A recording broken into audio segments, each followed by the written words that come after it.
Good evening, everyone. Thank you so much for being with us. This is the fourth in a six-part series about the Gilded Age, and I, for one, have learned a lot, and I hope you all have too. I do want to draw your attention to our next lecture, which is on the 1st of June. We are welcoming back Richard Guy Wilson, who is well known to many of you because he has spoken here often. He is an architectural historian of note from the University of Virginia. He knows Gilded Age architecture like nobody's business.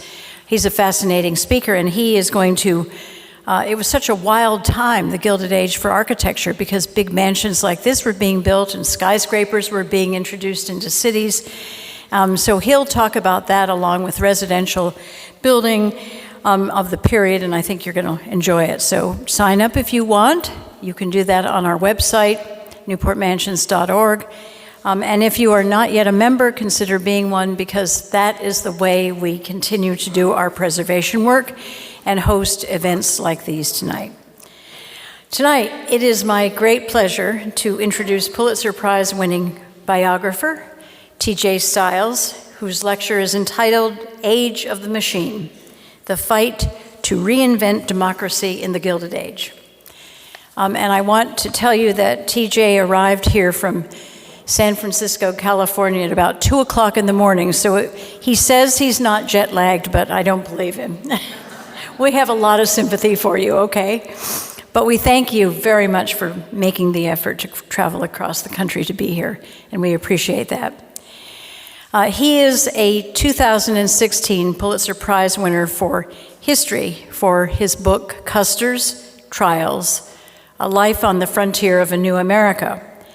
And in 2010, he received another Pulitzer Prize for biography.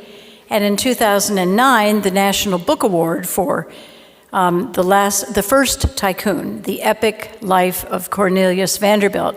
And maybe some of you remember Mr. Stiles was here giving a lecture about that book. Did a great job. Did anybody come? I can't remember what year it was, maybe 2010 or 11. But this is perhaps history making. This is the first time that a speaker has spoken twice in the Great Hall. You are setting the record tonight.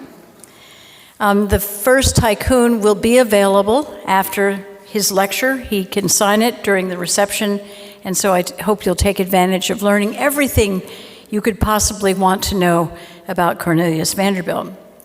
He is also the author of Jesse James' Last Rebel of the Civil War, which won the Ambassador Book Award and the Peter Seaborg Award for Civil War Scholarship. And he is currently writing a biography of Theodore Roosevelt, which really has inspired some of tonight's lecture. Politics during the Gilded Age was filled with rampant corruption, heavy-handed corporate intervention, and we are going to hear all about that and more. I'm very excited about this lecture. And it was also a time when political activism emerged on the scene, and people began to think about how should people vote, and where should people vote, and how should government work. So it's a very exciting time. And we're going to learn a little bit about Teddy Roosevelt, because that's what T.J. Stiles is doing his research on. After the lecture, you can ask as many questions as you want. The microphone is right here. Kate Pedersen is standing, waving at us. I think some of the lectures have been really energized by the questions that you have asked. So don't be shy. Please come forward and ask whatever you want. And I want you to join me in welcoming T.J. Stiles. We are delighted to have you with us tonight.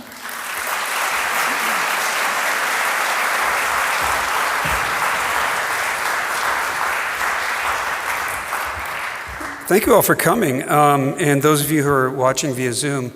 It's really terrific to be back. I have been telling everybody that I'm speaking again at the Breakers, and nobody cares. But you came. I'm really glad. The last time I was here, I was speaking about Cornelius Vanderbilt, and that was that lecture, like this one, does, or at least attempted to do what I do in my biographies, which is to tell the life story and yet through that life story explore larger subjects in American history. And I like to say that biography is a contract with the reader, where you pick it up expecting to get the beginning, the middle, and the end of someone's life. And as long as you feel that what I'm presenting to you advances that story, then you're willing to read about a lot of other subjects that make that life meaningful. And so this is not, it may seem at times, this is not a lecture about Theodore Roosevelt, who I'm writing about now, but I'm going to use him as a lens to look at this incredibly important subject of politics and how it changed in the Gilded Age, the so-called Gilded Age. This is a terrific series, so I was asked to speak about politics, and so my mind immediately went to the controversies, that what people were fighting about in terms of politics. And the most important thing was probably, I shouldn't say the most important thing, the loudest thing after the 1870s was the machine politics. But I'm going to talk about some other subjects as well. The first slide, by the way, as you can see, shows one of the bosses, machine bosses of the time, Roscoe Conkling, trying to pick a president, which is the way people saw bosses, sorting out like it was a puzzle. And young Theodore Roosevelt, about the time he went into politics. So let's start off with a little anecdote before Theodore Roosevelt got into politics, and to look at a transition in eras and also the beginnings of the kind of disputes that I mentioned were so important in electoral politics. The 1876 Republican Convention. This is the year, the election, that was the last one that was about Reconstruction, about the aftermath of the Civil War. And it was at the end of the second term of Ulysses S. Grant, who had done a lot to enforce civil rights legislation, who had seen both of his elections were won by black votes in the South, in which there were many black office holders. And black political participation was being crushed back in, not entirely, but mostly in all but 3 states, which ended up being the focus of that election. However, for the Republicans, they had to pick a presidential candidate. And the 2 leaders were James G. Blaine of Maine, who was the leader of the so-called half-breed faction, and Roscoe Conkling. I love Roscoe Conkling, it's the best name ever, who was the head of the stalwart faction. And he was really, in particular, the head of a machine, which I'm going to get to later. He really was a boss, and he was a senator, as was James G. Blaine. So people divided in this election over who they wanted to pick, but there were a lot of people who were very upset about corruption in politics, and they saw these 2 men as the most corrupt political leaders in the Republican Party. So that drew a lot of reformers to the convention, which I believe off the top of my head was in Cincinnati. I would have to check. One of whom was named Theodore Roosevelt. Theodore Roosevelt was not exactly the head, but he was a part of a large and very socially and economically important family in New York City, the Roosevelt family. He was still active in the business, which was a glass importing business. And that's important because the merchants, the importers of New York, they were the social elite, right? They weren't out running grubby factories. They were making a lot of money and investing it, but they were very old. This was the kind of the oldest wealthy elite in New York, were the ship owning, or at least the import merchants. So he's very socially prestigious. He was a noted benefactor in New York, ran a lot of charities. And he went as a part of the New York Reform Club to oppose these 2 guys. So lucky for him, James G. Blaine had a stroke and had to drop out. So that left Roscoe Conkling. And so among many things that Roosevelt did is he went on the balcony of his hotel and he gave a really bitter speech against Roscoe Conkling. And in the end, neither of those 2 guys won, but a dark horse, Rutherford B. Hayes, was nominated and eventually won that disputed election. Now, Roscoe Conkling, since he did not have a stroke, he noticed that Theodore Roosevelt had spoken against him, and he remembered that. So the next year, when Hayes had taken office, he was making his selections for presidential appointments. And the most important, just about the most important spot he had to pick was the collector of the Customs House of the Port of New York. This was estimated to be the source of between 75 and 90% of all tariff income in the United States, at a time when the tariff was by far the largest source of revenue. The income tax had ended. So it was not only that this guy was in charge of a lot of money, there was a skim, a legal skim. You got percentages of certain categories of income. There was illegal skim where he and his subordinate, the collector and his subordinate collectors and officials got kickbacks in order to undervalue high-value imports like silks, for example. And also he could control 1,000 other appointments. That meant that these were people who were selected. Sometimes they bribed the collectors, sometimes they were picked usually for political reasons. It was called patronage. And so this was a very important spot. And so Senator Roscoe Conkling saw it as his right to name the guy who was going to be the collector of the port in his state. And Hayes didn't want to do that. He wanted to pick someone who was honest. Hayes had a lot of faults, but he did want an honest, clean government. And so he picked Theodore Roosevelt. And Roscoe Conkling basically went to war over this. This is at a time when Theodore Roosevelt, we never say junior, but he was junior, was in college and paying very close attention. And he wrote to one of his sisters, "Tell father I'm watching the collectorship movements very closely." And so there was this huge battle in which Roscoe Conkling, who happened to be head of the Commerce Committee, froze out Theodore Roosevelt, who was on the scene and fighting very hard for this appointment, and managed to defeat that appointment. And Theodore Roosevelt felt very bad about it, physically bad. No one knows whether it's actually related to this stressful period. But he wrote at the end of this battle, "The machine politicians," to his son, "the machine politicians have shown their colors. I fear for your future. We cannot stand so corrupt a government for any very great length of time." And then he died within a month or so after this. He had a terrible colon disease, which we don't have to go into. But he suffered terribly. And Theodore Roosevelt wrote in his diary, "With the help of God, I will try to lead such a life as he would have wished." So this is obviously at a point where people are arguing about the nature of politics, but also it's a very personal turning point for Theodore Roosevelt, who's in college, who truly worshiped his father as the ideal of a man. And he was very closely following his politics and his political battles, and in his mind, Roscoe Conkling had killed him. Well, now I want to step back for a moment. So now we've got a little venue or little vignette where we see what Theodore Roosevelt, how he got interested in politics, where he came in was in these fights over the civil service. But let's step back and take a look at machines. When you say machine politics, everybody thinks of Tammany Hall, and specifically of Boss Tweed. Now, this was during the 1850s, 1860s, and very early 1870s that Boss Tweed was running Tammany Hall. And yet, we have to remember that all the stereotypes that surround Boss Tweed, that he was greedy, that he got rich, that he inserted himself on every corporate board, that he was taking a skim off of every possible public expenditure, that he was using it to control the vote of Irish immigrants. These are actually all true, but it creates a distorted picture of what a machine was, how long it had been around, what kind of things comprised a machine.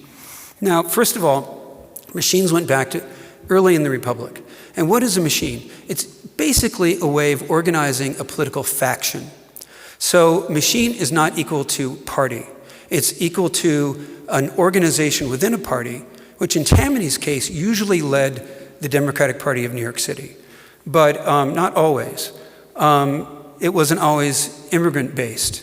In fact, one of the chief enforcers of Tammany Hall, Isaiah Renders, maybe it's Reinders, I'm not sure, he actually had a club of enforcers that he led. He was American-born. He was not from an immigrant family, except originally. And a lot of the people who worked for him were Bowery Boys and other nativists, but they worked for Tammany Hall, very old, back to the 1840s. Tammany Hall went back even earlier. And there were machines in small towns, in medium-sized towns, and what you could call machines even in the countryside. In fact, in some ways in the country, it was even more important, political connections and patronage, who you knew and who gave you your job. For example, the post office, 57,000, during this period, 57,000 postmasterships were appointed by the president, technically. And usually those spots went to the local partisan newspaper editor, because they couldn't really make enough money from their ads and subscriptions. And so if they got a job as the postmaster, that meant that they got an income from the postmastership. That meant that the mailings for the other party could be delayed a little bit. There are all these things they did outside, we're talking about small towns. So all over the country, there are various kinds of machines. There were Republican machines. And usually Republican machines were spread throughout. For example, New York State had one of the most successful, but others did as well, Pennsylvania, et cetera. And there were small businessmen were very much a part of machines and machine politics. There were people at the local level, who don't usually loom large in our imagination of machine politics. And so it was often about factions within localities, within a state. And so which faction is on top, these were linked to machines. And then federal politics then is dependent upon, the battles, these factional battles between local machines. So again, they skim money, but a lot of it was about patronage. Who is appointing all those jobs? That was the way you got loyalty. You rewarded your followers with jobs. And then often you would subcontract out the assignment of those jobs. So at each level of the hierarchy of machines, that person he had his own followers, because it was always a he at the time, and then those followers had their followers, and so the distribution of jobs was how the system worked. And it actually went up to the top too. In the 1870s, one of the reasons you had reform politicians is because President Grant was involved in some scandals, a lot of which he was not personally involved with, but the people right around him were. And so his private secretary, Orville Babcock, tried to rally support for Grant's reelection especially in Missouri, St. Louis, in 1872, by working with a ring that had already existed called the whiskey ring. And so the Treasury got a lot of its money from whiskey taxes. And so the collectors for whiskey taxes would undercount the amount of barrels being distilled in return for kickbacks. Those kickbacks went up to Orville Babcock, who then, he didn't get rich off it, he redistributed it to, again, partisan newspapers and politically influential people who were willing to take some money to switch sides. And so this went right to the top, and there was a big scandal. Orville Babcock was tried. He was exonerated when Grant gave a very nice deposition for him. But it led to a lot of Republicans becoming so-called liberal Republicans. And they were really activated around this issue, not of civil rights, which is what the Republican Party came into being for, but on cleaning up government. In fact, sometimes they were actually hostile to civil rights. So, just another quick pre-Theodore Roosevelt story. There was a critical moment that really opened the way for young Theodore Roosevelt to enter politics. And that was the election of President Garfield. Garfield was a surprise election. He actually, on the floor of the Republican convention, nominated John Sherman of Ohio for president. And then when there was a deadlock, they said, what about this guy? And they picked Garfield. So Garfield he hadn't risen to being dependent upon all the political dealings that take place in the back room of a convention. And so that made him a very conscientious man and a little naive sometimes, I think. And he said, I'll probably not be able to find the quote, but he said he had to act with respect for the dignity of his office, and that he couldn't leave all these appointments to the local control of factional senators. In other words, he's talking about Roscoe Conkling and the appointment for collectorship of the Port of New York, an office you've never heard of and you will never care about again. But again, one of the most important offices in America. So Conkling, of course, was furious about this. Along came one of his two chief aides. One of them was Chester Arthur, who was vice president. Roscoe Conkling had managed to shove him in as Garfield's vice president. The other was his new junior senator, who was one of his most loyal men, Thomas C. Platt. And Platt was a true machine politician. And he was, learned at the foot of Roscoe Conkling. And so, because Platt had gotten stuck because he had given a promise that he would vote for all of Garfield's appointments, when Garfield appointed one of Conkling's sworn enemies as collector, Platt couldn't vote for him because he couldn't turn against his mentor. But on the other hand, he couldn't vote for him and have a future in politics because he'd made this vow. And so he convinced Conkling that they should resign in protest. And then they would get reelected again to, show that, kind of as a rebuke to the administration. So they both resigned in protest, which spared Platt his embarrassment. And then they were not reelected. So it was rather embarrassing. And so that's the first blow, is that, the boss of bosses, you could say, and his number one man, both are out of the Senate. Then the next thing that happens, as many of you know, is he got shot to death. Garfield did. And so ironically, this was one of the biggest moments for reform, which Garfield believed in American history, because the guy who shot him was simply insane, but he believed he was entitled to being appointed consul to, I forget what city it was a very important city in Europe. And, and he was nuts, so nobody paid attention to him. He felt slighted, and he shot Garfield to death, and you know the story probably about how his doctors actually infected him, et cetera, et cetera. So he dies in agony, and the machine politician Chester Arthur is sworn in. The irony is that everyone is now upset with machine politics and the patronage system.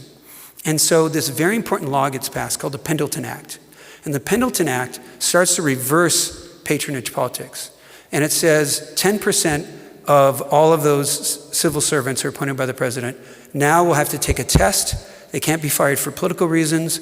And the president is entitled to expand that number as he sees fit. No one had envisioned a female president yet.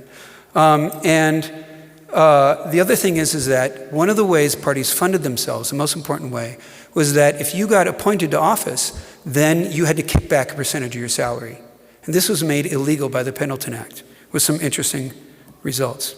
So just at this moment, when machine politics is on its back legs, when there's a new federal act to start to professionalize the civil service, and also in New York, you've got the machines are temporarily broken, including the Democratic machine, which now has, the Tammany Hall is facing two rival machines. And so the machine politics is in chaos. Young Theodore Roosevelt runs for office as a reformer, saying he's not going to answer to any boss. He gets elected to, that's actually the New York State Capitol. He gets elected. He is right out of college. I think he was 22 when he took office. I mean, it's insanely young. Why did he get elected? One, of course, he had a great platform. He was from a very strong Republican district in Manhattan, but also his father. His father was beloved in New York. This is a guy who helped found the American Museum of Natural History and, worked with street kids.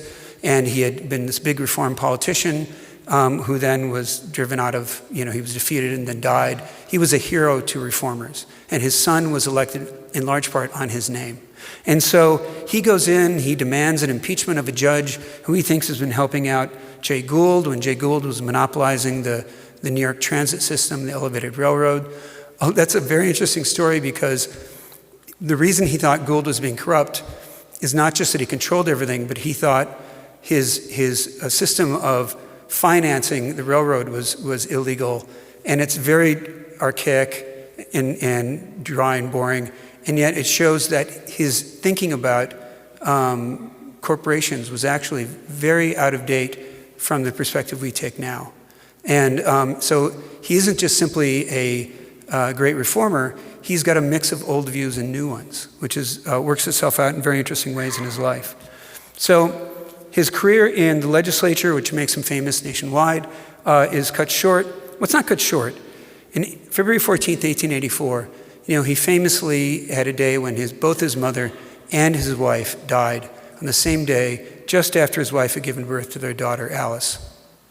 And so Roosevelt actually finishes out the term, and he actually stays involved in politics, but he famously begins to spend most of his time, especially after his term is over, out west where he's got a ranch. So he's ranching, but he actually comes back quite a bit. He's writing books, and he's embarked on a new career as as a writer and a rancher, and even though he's still got his foot inside politics. During this period, also in 1886, he remarries to his childhood friend Edith, who always swore for the rest of her life that she was actually his first choice. I'm not so sure. But they did know each other extremely well. But his ranch, when they were off in Europe on their honeymoon after getting married in England, his ranch is wiped out by the great die-up of 1886. And so his biggest investment as a child of a wealthy man is now wiped out. So he comes back and he's active in politics, but what is he doing? He's denouncing the so-called mugwumps. And this is very important for understanding his career. The mugwumps were reformers who they were willing to switch sides. They saw a lot of corruption in the Republican Party. They didn't like Blaine. They hated Conkling, who fortunately for them is now out of politics.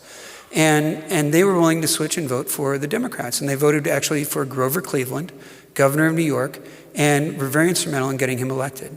And TR is furious at this because he's a reformer, but he is a Republican first.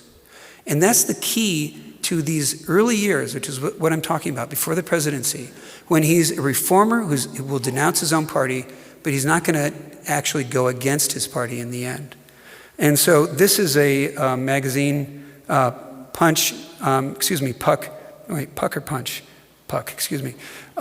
which, was a mugwump magazine, basically. And so they're mocking young Theodore Roosevelt, who's now being armed being sent into battle by all of the stalwart, corrupt Republicans to fight against the reformers. And they mention in the commentary that, you are not of the timber from which presidents are made. So I think they should have taken a more wait-and-see attitude. So, in other words, he's aggravated people on the machine side, and he's aggravated people on the reform side. And what happens is, in the 1888 election, he decides, he makes himself available, and he's the young Republican reformer, but he campaigns for the party choice, who is Benjamin Harrison. And Benjamin Harrison is, he's not a reformer, but he's very much a product of the party operations. He's a mainstream Republican. And, he shows that he's going to fight for the party before reform. He's not going to go against it. And what's interesting is that though a lot of people in the party hated Roosevelt because he'd made a lot of fuss about what the Republicans have been doing, he also was someone they couldn't ignore. Now remember, he's, at this point is in his, 20s. He turned 30 in 1888. And so, they can't ignore him because politics were so finely balanced at that time, very much like they are now. The state of New York switched back and forth between Republican and Democratic.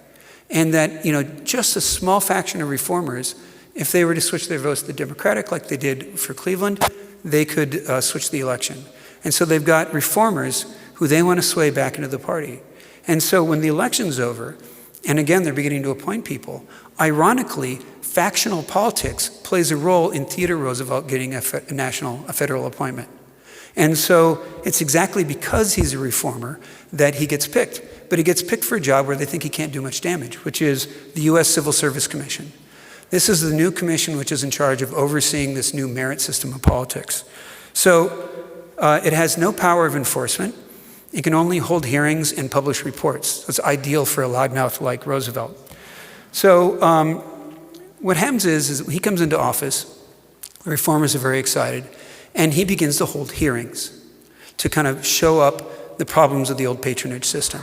So the first thing he does is he goes to the stronghold of Thomas E. Platt. Now, Platt is not out of politics. He's not holding office at this time, but he's beginning to build his way back up to becoming a kingpin, to becoming a boss himself. Roscoe Conkling has gone off. He's become a lawyer. He's beginning to argue that corporations are people under the 14th Amendment. He's got a Supreme Court practice. He's becomes an influential guy in legal affairs, but less so in politics. So Platt is maneuvering to take his place. And his stronghold is the city of New York and New York State.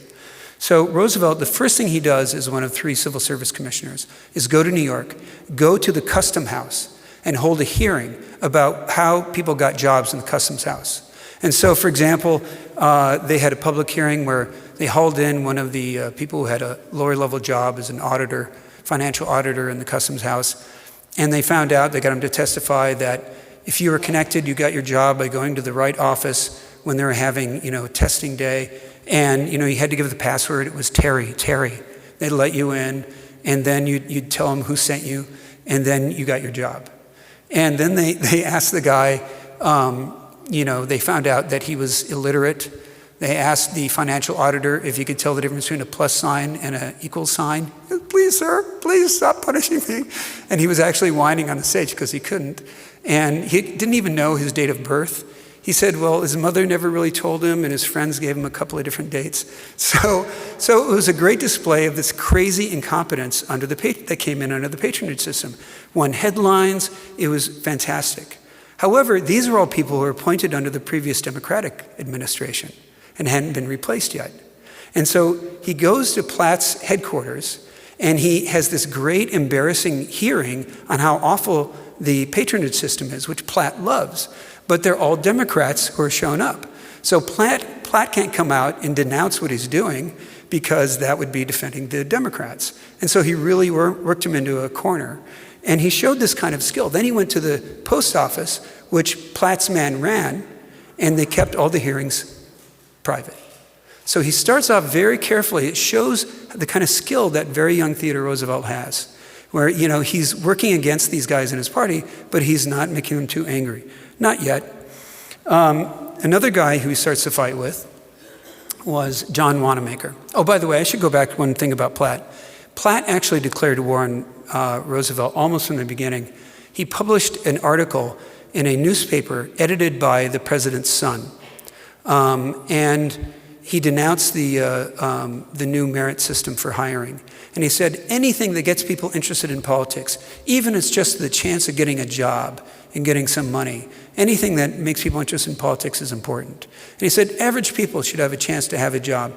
But at this time, the federal government is becoming more and more technical. You're starting to have these professional commissions. You're starting to have people with, who need technical training to hold these positions in the expanding federal government at this time. So the image that Platt has of a federal government where people work for, one administration or less, they don't need expertise, they're there to advance the party, versus the new idea of people who are professionals, who are in government to do a good job, not to promote a party, who are nonpartisan. That is becoming more and more necessary. It's a transitional time. But Platt really speaks from an early idea where a bunch of untrained professionals, they can sort the mail as well as anyone, but the government is beginning to do more and more things. There's new oversight commissions, there's new regulations that are just beginning to appear. This is after the Sherman Acts, when John Sherman had pushed through, for example, the Antitrust Act already. So government is slowly beginning to change. And the professional civil service is much more in keeping with what's required. Another man who he fights with is John Wanamaker. John Wanamaker came into prominence by being the chief fundraiser for Harrison.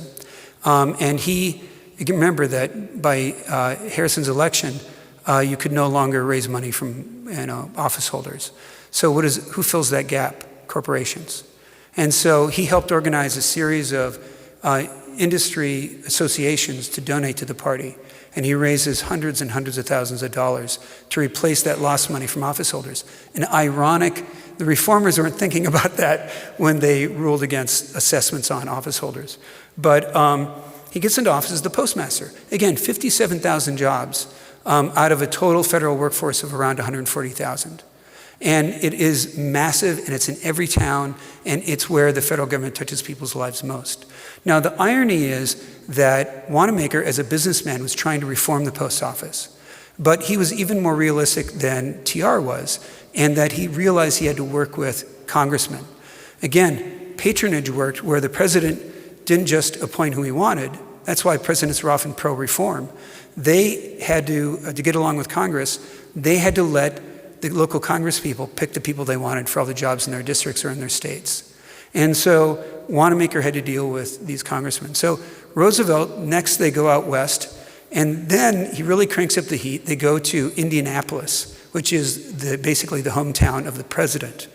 And the Republican appointee as the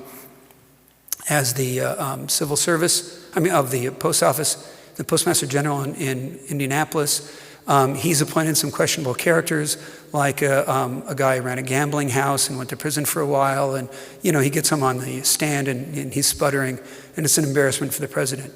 Then they go to Milwaukee, where there's still a Democratic postmaster. The reason he was still postmaster is that he had switched sides before the election and did all he could to elect the Republican who won office. He's a smart politician. So what they were doing is using all the jobs in that post office to, again, promote the Republican congressman. But they still had these civil service tests. So this guy named Ralph Scheide, sadly too much like Shady, he was head of the committee that did the testing. And he was continually brought in by his boss, the postmaster, and told that he had to change the grades on a bunch of people because they had to get the jobs. And so he did this. So he does a whistleblowing, then his name comes out, and instead of the postmaster in Milwaukee getting fired, he gets fired. Scheide does. And then this becomes a scandal because the people who are against Roosevelt, what the Civil Service Commission is doing, they then say Roosevelt is trying to protect this guy who did all these bad things, ignoring the fact that he'd been ordered to do so, and he was fired when he revealed it. So these kinds of things are really making Roosevelt very famous, and it's also putting this boring idea of civil service reform on the front page. Now, again, what does this mean? Civil service reform is a part of a spectrum of things that are part of what I am calling the reinvention of democracy. Where in a democracy where you're active in the party, or even you turn out to vote because of what your party gives you in return. Now that is a interest-based democracy, where what the party is going to reward you with shapes politics. It's about, I like to say that politics is an art form in the medium of power.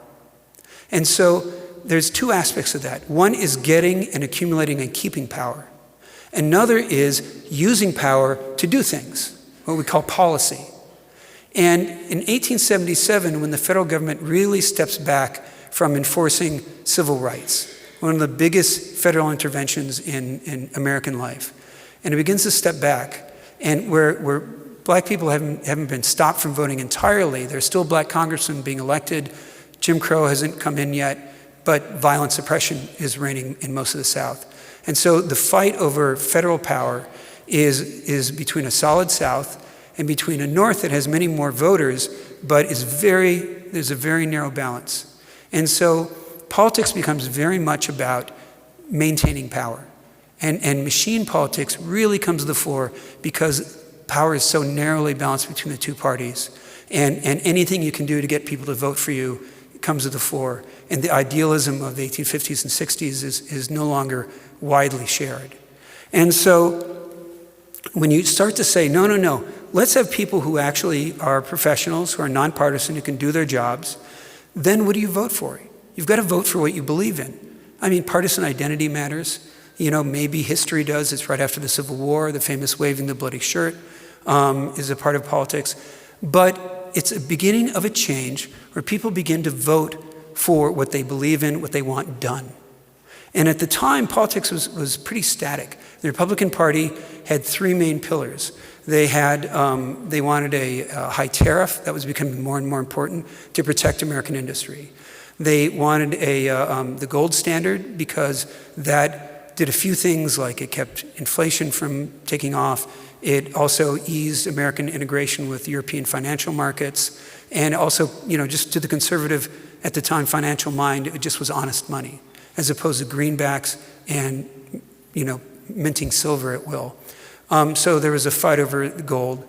And then the last thing was pensions for Civil War veterans.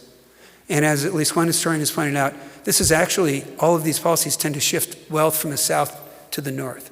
So it's about taking care of your constituencies, your financial constituencies, business constituencies, and your Union veteran families as well, because families got eventually got pensions as well, and redistributing wealth towards those constituencies.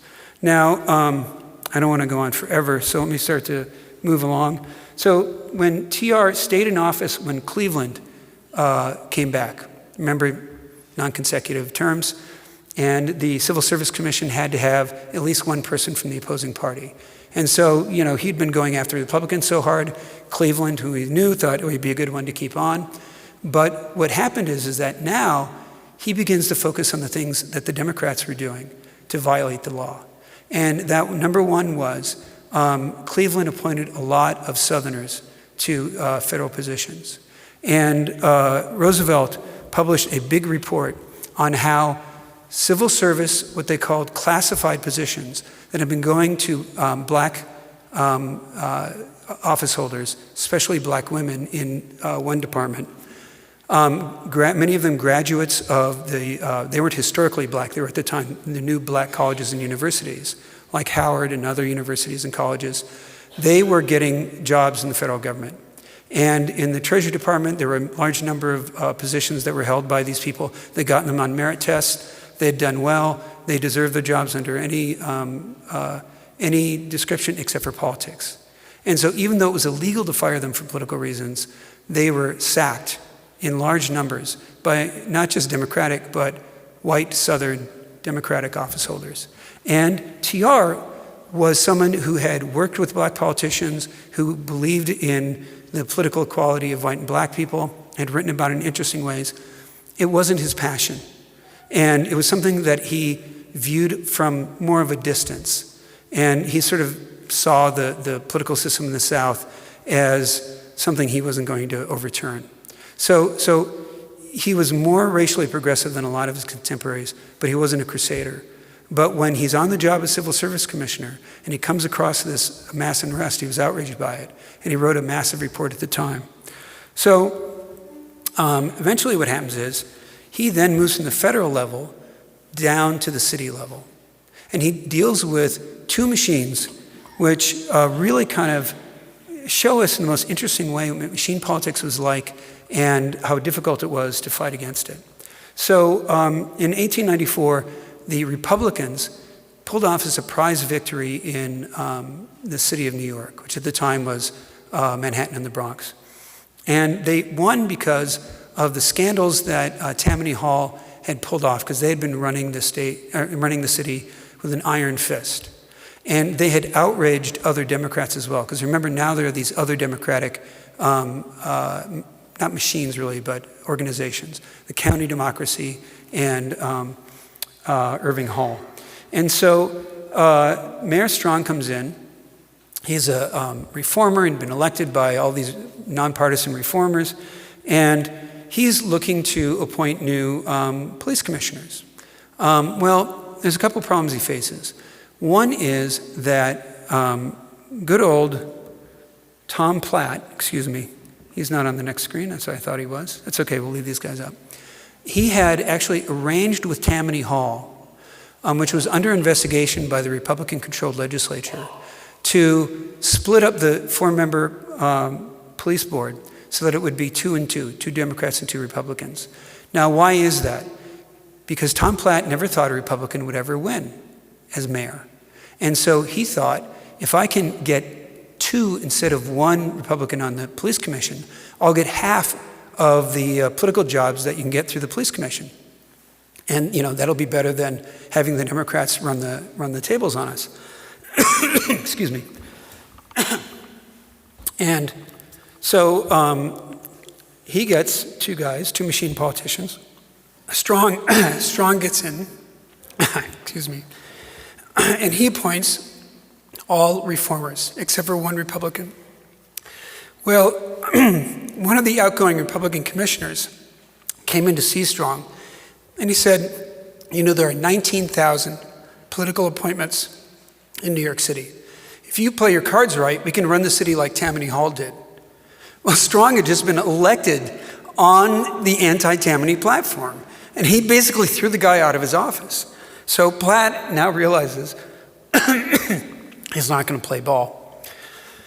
So TR comes in, and he begins to do this thing where he starts to roam the streets at night with a couple of reporters.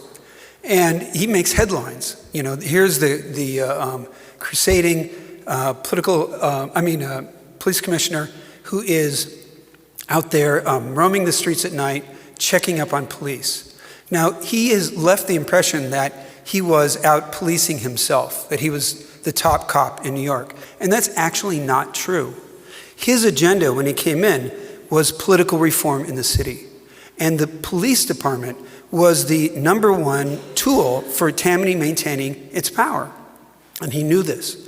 And so a lot of the police were hired through political appointments. Now, so, excuse me again. I should have hydrated today. So he's out there checking on the cops. And this little thing you see on the top right, excuse me. No, I'm sorry, here on the next screen. These are some papers that I came across in the New York County Old Records Division, the New York County Clerk's Office, where they really cranked up the testing and also the discipline they're enacting on the police force to professionalize it. So, for example, here's a guy who was, found sleeping in a basement, absent from roll call, under the influence of liquor. He got kicked out. Some other people, when they began to go up through the ranks, from patrolman to roundsman to sergeant, they're now taking testing. And so, for those of you who can't see, this is a sergeant's exam. One of the questions is, what do the ordinances require relative to the sale of sawdust? And so the guy has to write in the answer, it's got to be in a good thing. He's got a, so they've got to check penmanship and how well they can write. And so it's like, write a letter to the police commission about any subject you wish. So now this guy writes, the number one source of crime in New York is alcohol. And he goes through a list of all the things that are caused by alcohol. Now, why did he do that? Because this was written at a time when TR had started a campaign to close saloons on Sundays, as required by law. And it shows here, you can see there's a little cartoon which is mocking him. And he's, sitting there being like a school marm with New York, as if he's going to keep New Yorkers from having their Sunday beer. The top cartoon is a little bit more revealing about this campaign, and it shows the Tammany Tiger pulling liquor dealers one way, and Theodore Roosevelt as a bulldog pulling their hind ends the other way. That hints at what this campaign was actually about. And what I meant when I said that the police were the number one tool for enforcing machine rule at the local level. What would happen is the political machine would send the police in, the boss would send the police in to close down saloons that were not helping Tammany. And Theodore Roosevelt wrote very interestingly about this in a prologue to his later edition of his History of New York. The saloon was, for much of immigrant New York, it was the local community hall. It was the social hall. It's where everybody gathered. And the saloon keeper was usually a very prominent local politician. And so basically, the selective use of the Sunday law, closing law, they called it the excise law, was a huge tool in getting all of these local leaders, unofficial political leaders, to play ball with Tammany. And if they didn't play ball, they found themselves closed on Sundays. And all the people who were leaders, often were big leaders, their saloon stayed open on Sunday. And so TR comes in and he says, if we're going to break Tammany's corrupt grip on the people of New York, we've got to put an end to the use of this law as a weapon of leverage, of coercion. And so he starts sending in the cops to close all the saloons on Sunday. The problem is that people don't care about the politics, they want their beer on Sunday. And there was famously the German immigrants had a big parade where there were a lot of floats, so they were mocking Roosevelt, and the people organized it, invited Roosevelt, and so he actually showed up. And, he said, oh, that's very funny. He spoke German, so he was, bantering with the crowd. And so people liked him personally, even when they couldn't stand what he was doing. Well, the problem is that it wasn't just the Democrats who were concerned about this. Also, Thomas C. Platt. Now, at this point, Platt had just come back into control of the Republican Party. And he actually called himself boss. People were calling him boss. And he said, well, if I am a boss, I'm an easy one. And the newspapers thought that was hilarious because he was one of the most vindictive and ruthless politicians in New York State. And so they called him the easy boss as sarcastic tribute to what he called himself. And then later historians would say, oh, he was very gentlemanly and nice, so he was the easy boss. No, it's because he was a jerk. So anyway, so he was making deals with the Tammany boss to divide up power because he knew the Republicans weren't going to keep power long term. And he's thinking about the long term. How do I keep all those political patronage jobs in my hands after the Democrats come back into power? He's thinking like a boss and not a good one. And so when TR developed an enemy on the commission, Andrew Parker, who then started to really gum up the works, he actually got direct support from, and this guy was a Democrat, he got direct support from Platt, who was trying to bring Theodore Roosevelt and all these efforts of the police commission to a halt. And he finally resorted to something called the Greater New York Plan. And this was a plan that had been long-standing, it predated Platt, but it had gone nowhere, even though it had gotten a lot of support. And that was to expand New York City to 5 boroughs. So you expand the city to 5 boroughs, Platt says, aha, that's a lot of commissions. That's a lot of political appointments. And he also thought, that would also make New York, a guaranteed spot as the #1 city in America, the #1 port, et cetera, which is why it was proposed. And he said, when we get a new government, we can completely get rid of the old police commission. And he was actually trying to speed up the date of the police commission, being replaced. He didn't get his way for a lot of political reasons. But he's got TR, realizes that when this thing passes, he's going to be on his way out by 1898 at the latest. And he realizes that, his days are numbered. 1896, when the Greater New York Plan is passed, 1898 is when it's going to go into action. And TR sees his future is coming to a close, even if he was able to stave off the short-term attempt to drive him out. And he left before that time came, when again he campaigned for the Republican non-reformer, William McKinley, against William Jennings Bryan. And William Jennings Bryan famously was fighting to allow the free minting of silver, which would have massively increased the money supply. And we don't know how that would have played out. It would have eased deflation for a lot of Americans. It would have helped silver miners in the West, but it also may have led to truly harmful levels of inflation. We can't know for sure. But the Eastern Republicans, including Roosevelt, were very upset by this. But Bryan also was campaigning for other things as well that get overlooked in the silver campaign.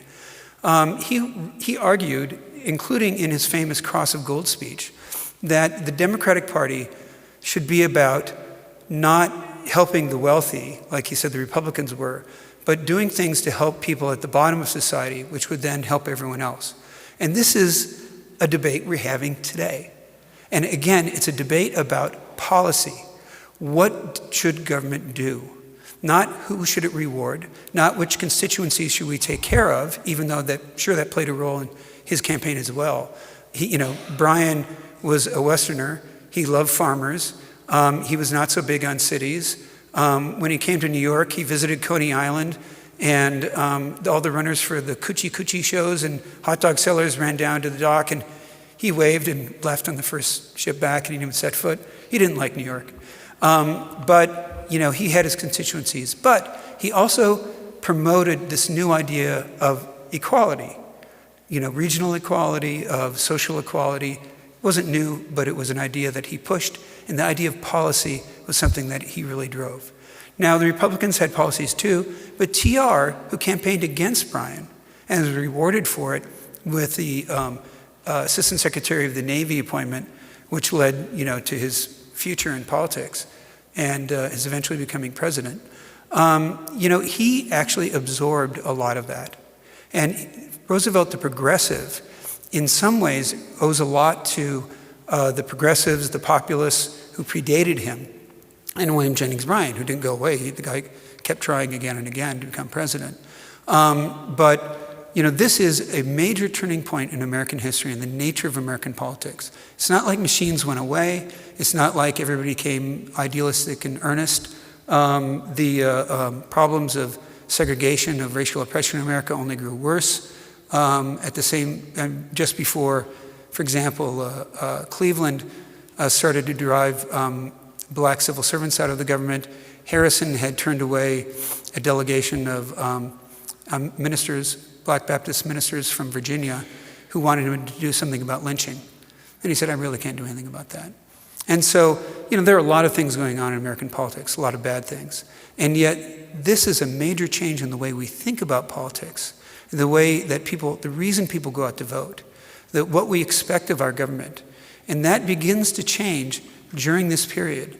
And so I've stopped before Theodore Roosevelt became governor of New York, before he became vice president and then president of the United States, before he came back as the Progressive Party candidate for president. Because this earlier period can really be overlooked in its significance, because he shines, he's a light, he's a lens that shows us all these people who are fighting to change the way that, how we did politics and why. And that is a starting point for where we are today.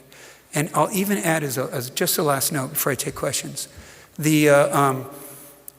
Recently there have been some proposals, including from Trump before he left office. He actually put through an executive order to basically put an end to the merit-based civil service and allow firing without cause across the civil service, which would completely change the way that our civil service works. And it would put partisanship above other values. And there aren't a lot of people who are out there fighting for the idea of a nonpartisan civil service. The idea of the bureaucrat, they're lazy and they don't know what they're doing and they just put us on hold. Actually, the American civil service is one of the models in the world. And for all your unhappiness, including some of my own, with the way it functions, it's a very different world from when we had people appointed by the spoils system. But it's a very vital question today, no matter how you feel about it. And this is when it began to change and when we got around to where we are now. Thank you very much.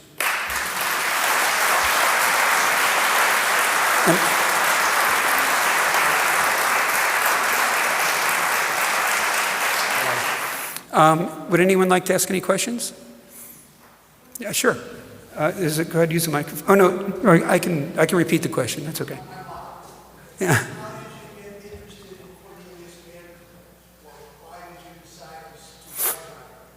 So, for those who came in interested in Cornelius Vanderbilt, who I didn't even mention, he asked, how did I get interested in Cornelius Vanderbilt? And this also partly explains how I got to Roosevelt and why I'm now writing about someone everyone's heard of.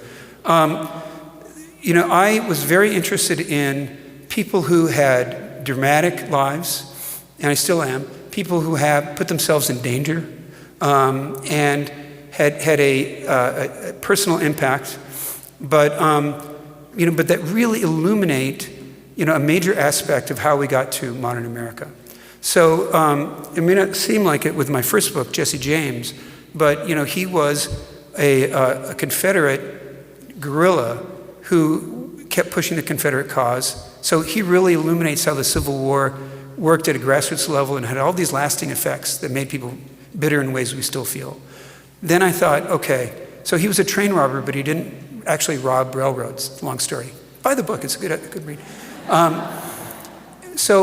But railroads are such a huge, that's the center of the making of modern industry and the modern economy. And they're politically hugely, fraught. And so I thought, okay, who hasn't been written about a lot? Obviously a question I didn't ask this time. who hasn't been written about a lot, but who had a really dramatic life. And I thought, oh, Cornelius Vanderbilt. This is a guy who is famous for getting into fistfights. A guy who fought a private war, in a sense, in Central America. Who was, cut off New York from the rest of the country in the middle of a blizzard. He was just really interesting guy. And I thought, oh, I'll write about him. And there's no papers, so, it'll take 2 years. 7 years later, I finish it up. After I had cut out, I wrote a book within a book at least, that I had to cut out. But again, his life, everything looks different the earlier you go, which is one reason why I gave you the early part of Roosevelt's life as a way of looking at politics and how it changed. And since Vanderbilt lived from the real origins of the corporation in America, I took that through, the not quite the height, but when giant corporations are really established themselves, and when railroads are running from coast to coast. And then in looking at his personal life, I could have this really interesting dramatic story, the family story is so fascinating, and then get to, the roots and the making of the modern business corporation and how it's changed our lives. So that was really kind of a abstract thinking about the subject. And then then I got just really interested in the guy, rather than being fascinated by this person and then saying, oh, I've got to write a book about that guy. I find that even people you can't stand, if they're always interesting, then great. I don't mind anti-heroes. Roosevelt is someone who, sheds a light on so much that it's easy to overemphasize what he personally did, even though what he did was actually really important. But it was like he found himself in the middle of everything. And so that's always a great life to look at. So, again, Custer, someone we've written about a lot, but I tried to change the camera angle and look at the making of America through what he had lived through and through the ways that he caught himself in the middle of so many things. And so, that's kind of my general approach. Given Teddy Roosevelt's style of doing politics, the way that he maneuvered the political field, and also maybe sort of taking into consideration his values, do you think that Teddy Roosevelt would be successful if he were in politics today? Yeah, that's the totally unfair question that you have to expect. In some ways, it's hard to say, because he was, one of the things, really interesting things about him is, and this is one of the things I'm going to say, and that somebody's going to prove me wrong in 2 seconds. He feels to me like the first really personal politician. He wrote a memoir, autobiography that was really personal in a way that nothing that any previous president had written. If you read Grant's memoirs, they're fantastic, but he didn't like to write about himself, his feelings, his personal life, in the same way that Roosevelt did. And Roosevelt, he preached, personal values, how you should act, all these things. So he was someone people could connect to then and now in a way that, especially in his own time, people couldn't, but that feels very current. Your values for you've got to throw yourself into the mix, you've got to exercise, you've got to, be courageous. He preached values. Another thing is that he was really blunt. And in a way, he was capable of deceit, of threading the middle, balancing forces against each other. But in many ways, he was dangerously honest. And that dangerous for himself sometimes, dangerous for his allies. People got really upset with him. And he created real problems for himself sometimes because he would say what he thought. And that's what everybody says they want from a politician, but actually don't want, is to say what you think. And so, he did that a lot. And but he was smart enough in terms of reading the room and reading the situation that 9 times out of 10 he didn't go too far. And he was capable of putting at ease the people that he was most in danger of alienating completely. And he would veer right to the edge, kind of back and forth, so that his allies are publishing cartoons, so that his other allies are on the other side are talking about how he's gone off the rails again. And yet, he had this political sense that kept him going. So I think, in our times, he would be a different person, be saying different things, but he would apply a lot of those things of who he was. personal courage, of being able to balance political factions, and of a political sense, both fighting for something, but also having a political sense of where do I position myself in all of this so that I'm not just an outsider. He once said that there's the officer in the regular army, and then there's the insurgent, commander who's off in the woods with his guerrillas. Well, the captain in the guerrilla force can do whatever he wants to, but he's not going to get as much done. He's off on the edge of things. Whereas the subordinate who's in the regular army, he's got to follow orders, he's got to do everything the right way, but he actually has a chance to make a real difference. And so he would justify for himself sometimes putting up with things that he didn't like, but he stayed partisan, he stayed loyal. And that made a big difference I think it did make a big difference in his effectiveness. And that would probably carry through today.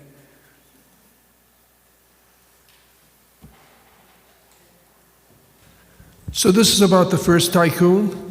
I read that probably close to 10 years ago and really enjoyed it, so great job. Thank you. My question is, in that book you talk a lot about the early years of the stock market and the way money flowed in and out, and this was before the Federal Reserve existed. And you also talk about the Commodore's great mastery of it. How did someone with virtually no education, how was it, do you think, that he so quickly garnered the use of it to get rich? It was a new medium then, and yet he seemed to be, on his game right from the outset of the use of the stock market. That's an interesting question, because I find myself with another guy who was on his game almost right away, right out of college. And with TR's case, I think it's because of two things. First of all, the stock market was people who knew each other. The traders are people who knew each other. There were two stock markets. There was the curb market, which is a bunch of people who gather outside the exchange and yell at each other and trade freely. And then there was the formal market, which for most of Vanderbilt's life were people sitting very politely in chairs or benches. And then there was the big board, was a literal blackboard, where they listed every single publicly traded, at least in New York, bond and share that was for sale.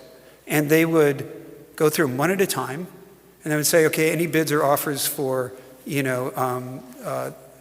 Pennsylvania Railroad. And then someone said, I offer 1,000 shares at 75. And someone says, well, I bid, and that's the way it worked. Then you record the trades on the board. Next. Then they would have lunch. Then they would go through the whole list again. So it's not a big market, and it's not big in terms of who's trading or in terms of what they're trading. And so people who had, Vanderbilt is someone who had come up through the person-to-person market, with running a sailboat to between Staten Island and Manhattan, with then dealing with moving cargoes around the Northeast, then setting up, steamboat routes in the Northeast. These are he's dealing person-to-person with people. Then he begins to work in the stock market. It's not that big of a leap at the time. So he understood psychology, understood leverage, all these things. Though, of course, that's overlapping, but not the same as the market of setting up, a operating business like a transportation line and the fares and the rates that he's charging, and when you run the steamboat, you run at the same time as the opposing guy, or other times. He was good at both. He was great at both. He was also ruthless at both, but he also knew when not to be ruthless.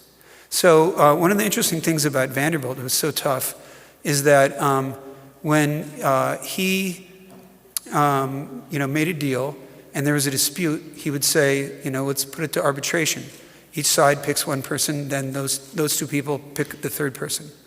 And to my knowledge, he never lost arbitration. And it drove people nuts because they were sure they were right, but the people actually in the business said, yeah, I know what he did was fair. And so he was tough, but again, he followed a code. And he brought a lot of people low while doing that. And he was totally ruthless when he was going to do it. But then when business was over, when the clash was over, he would go to the club and play whist with those people he was fighting against. And when people held a grudge, he didn't understand why. Jay Gould, who young TR went up against, Jay Gould was somebody who just really got under his skin because he and especially Jim Fisk, they made it personal. And they would pull off things with him to embarrass him in front of the press, and they call a press conference. And, he was like, you don't do it that way. You leave him crying at home. That's not, you don't do it in front of the press. And so, it's really, again, a matter of the overlap and the changing nature of the market. Later it gets huge, but early on, there's a lot of money flowing through very few shares and securities. And, the psychology of understanding people, as well as, the finances and how they work, he really mastered. Yes? Are there any historical figures that you thought about writing about that you rejected? That's really interesting. There are some people who I would like to write about.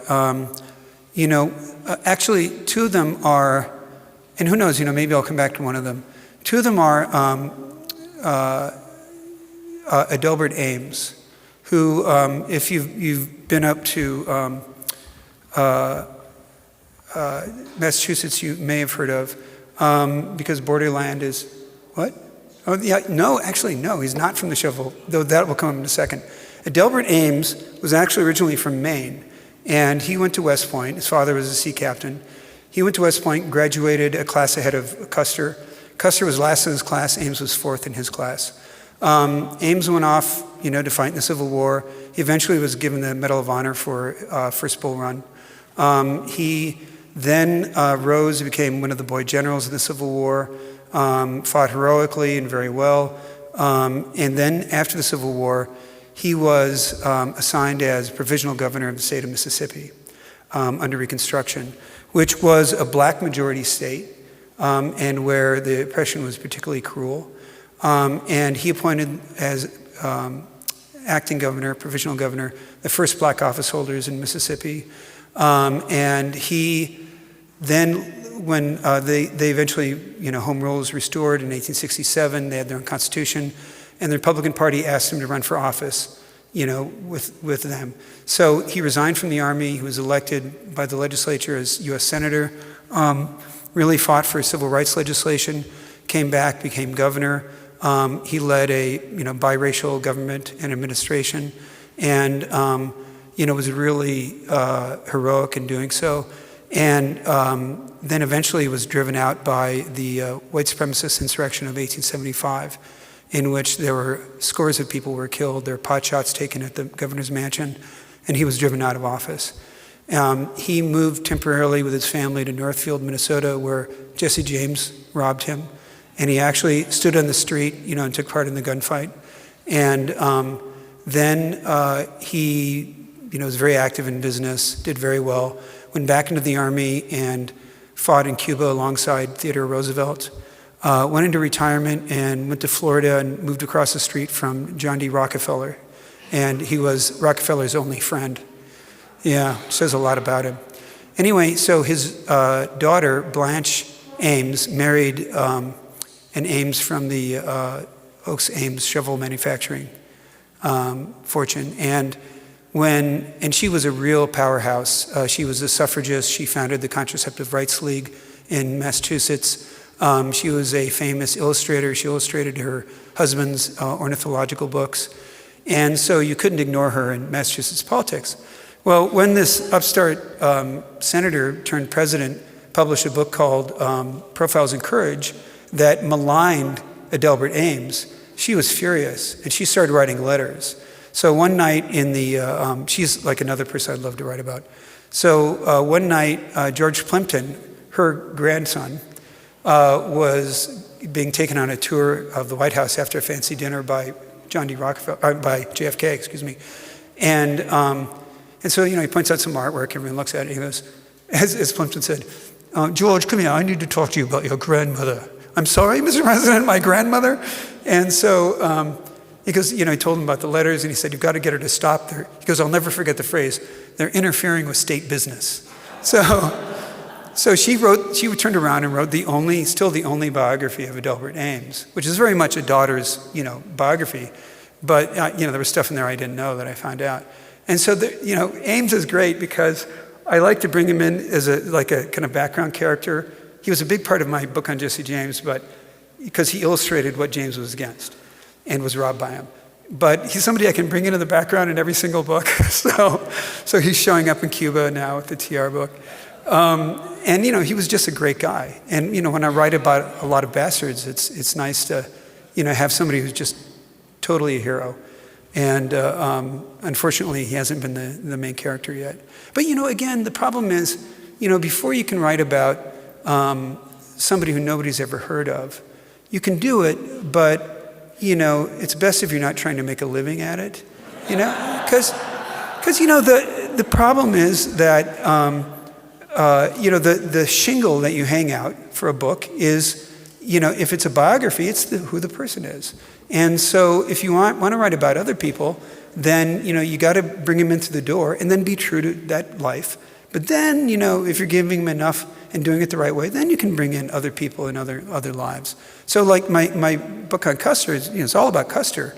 But one of the most interesting relationships in his life was between his wife, who was really intelligent and interesting and well-educated, and even though she wasn't opposing what the morals of the times, she very much felt constrained by them as a wife and mother, or not mother, actually, that was a big problem for her.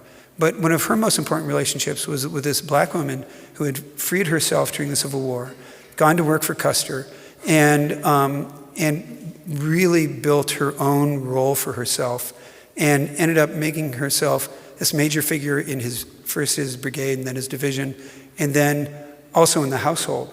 So this teenage black woman is actually running the Custer household, which is the one role that was allowed to Custer's wife, Libby. And so they had this friendship, but also all this tension, because they're fighting each other and for power, but they also like and respect each other because they're two women in this military environment. And it's a fascinating relationship. And so, it's true to the book, it's true to the subject. And that's the key to bring in the people you can't quite write about yet, someday maybe. Thank you so much for your wonderful lecture tonight and for everyone's questions.